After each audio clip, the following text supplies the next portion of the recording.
Hi hello and welcome to coffee with Sara. இன்னைக்கு நம்ம தமிழ்நாட்டு ஸ்பெஷலான மிளகு ரசம் எப்படி செய்யறதுன்னு பார்க்கலாம். அதுக்கு ஒரு பேனில் 2 டேபிள் ஸ்பூன் அளவுக்கு மிளகு சேர்த்து நல்லா வறுத்துக்கோங்க. இது நல்லா வறுப்பட்டதும் தனியாக எடுத்து வச்சுக்கோங்க.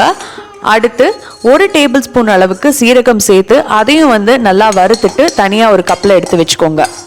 இது ரெண்டுத்தையும் ஒரு மிக்சி ஜாரில் சேர்த்து நல்லா ஒரு கோர்ஸான ஒரு பவுடர் மாதிரி கொஞ்சம் நரநரப்பாக இருக்க மாதிரி அரைச்சி எடுத்துக்கோங்க.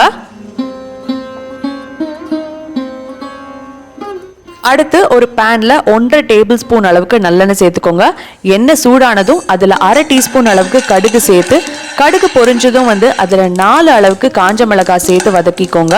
அது கூடவே ஒரு கொத்தளவுக்கு கருவேப்பிலையை சேர்த்து, கருவேப்பிலை பொரிஞ்சதுமே அதில் 2 தக்காளியை நறுக்கி இது போல் சேர்த்துக்கோங்க.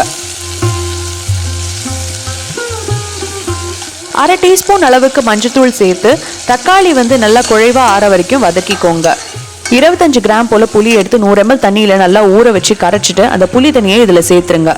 இதை ஒரு 5லேருந்து 7 நிமிஷம் வரைக்கும் நல்லா கொதிக்க விட்டதுக்கு அப்புறமா பருப்பு தண்ணியை இதில் சேர்க்க போகிறேன். அதுக்கு 100 கிராம் போல் பருப்பு எடுத்து 1 லிட்டர் தண்ணியில் ப்ரெஷர் குக் பண்ணி அந்த பருப்பு தண்ணியை தனியாக எடுத்து இது கூட சேர்த்து கலந்துருங்க. இப்போ ரசத்தோட கன்சிஸ்டன்சி அட்ஜஸ்ட் பண்ணுறதுக்காக நான் இன்னும் ஒரு 100 ml போல் தண்ணி கூட சேர்த்துட்டு ஒரு 5 நிமிஷம் போல் கொதிக்க விடுறேன். கூடவே அதில் தேவைக்கேற்ப உப்பு, அதுக்கப்புறம் 1/2 டீஸ்பூன் அளவுக்கு பெருங்காயத்தூள் சேர்த்துட்டு நல்லா ஒரு தடவை கலந்துருங்க. அரைச்சி வச்ச மிளகு சீரகம் பவுடர்லேருந்து 1 டேபிள் ஸ்பூன் அளவுக்கு சேர்த்துட்டு நல்லா கலந்ததுக்கு அப்புறமா ஒரு கை நிறைய கொத்தமல்லி தழைகளை எடுத்து தூவிட்டு ஃப்ளேமை ஹையில் வச்சு ரசம் நல்லா நுரைச்சி பொங்கி வந்த உடனே கேஸை ஆஃப் பண்ணிடுங்க. அவ்வளோதாங்க, சுவையான மிளகு ரசம் தயார். இந்த ரசத்தை வச்சு பாருங்க, உங்க வீடே அவ்வளோ மனமா இருக்கும்.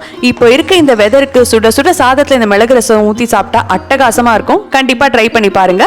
ரசித்து சமைத்திடுங்க, ருசித்து சாப்பிடுங்க. நன்றி, வணக்கம்.